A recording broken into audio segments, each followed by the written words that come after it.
ಅತಿ ಹೆಚ್ಚಾಗಿ ಕನ್ನಡ ಮಾತಾಡೋ ಜಿಲ್ಲೆ ಯಾವುದು? ಗಂಡು ಸೀಮೆ ಮಂಡ್ಯ ಜಿಲ್ಲೆ. ಪ್ರಪಂಚದ ಪ್ರಥಮ ರಾಷ್ಟ್ರಗೀತೆಯನ್ನು ಹಾಡಿದವರು ಯಾವ ದೇಶದವರು? ಬುದ್ಧಿಶಕ್ತಿಯಲ್ಲಿ ಪ್ರಪಂಚಕ್ಕೆ ಪ್ರಥಮರಾದ ಜಪಾನಿಗಳು ಮೊದಲು ರಾಷ್ಟ್ರಗೀತೆನ ಹಾಡಿದ್ರು. ಆ ರಾಷ್ಟ್ರಗೀತೆಯ ಹೆಸರು ಕಿಂಗಾವೋ. ಯಾವ ಇಸುವೆಯಲ್ಲಿ ಬೆಂಗಳೂರು ಬ್ರಿಟಿಷರ ವಶವಾಯಿತು? 206 ವರ್ಷಗಳ ಹಿಂದೆ, ಅಂದ್ರೆ 1791ರಲ್ಲಿ ಮೊದಲ ಬಾರಿಗೆ ಬೆಂಗಳೂರು ಬ್ರಿಟಿಷರ ವಶ ಆಯಿತು.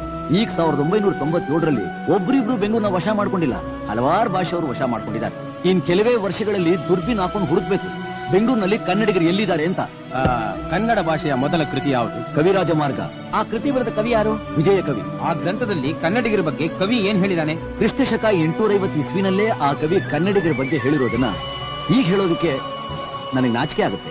ಯಾಕೆ? 1147 ಇಸ್ವಿನಲ್ಲೇ ಆ ಕವಿ ಕನ್ನಡಿಗರ್ ಕೆಲವರ್ಗಳ್, ಕನ್ನಡಿಗರ್ ಸುಬಟರ್ಗಳ್, ಪದವನರಿತು ನುಡಿಯಲ್ ಕನ್ನಡಿಗರ್ ಪಂಡಿತರ್ಗಳ್, ಕನ್ನಡಿಗರ್ ಅತ್ಯುಗ್ರಾಭಿಮಾನಿಗಳಂತ ಎದೆ ತಕ್ಕೊಂಡು ಹೇಳಿ.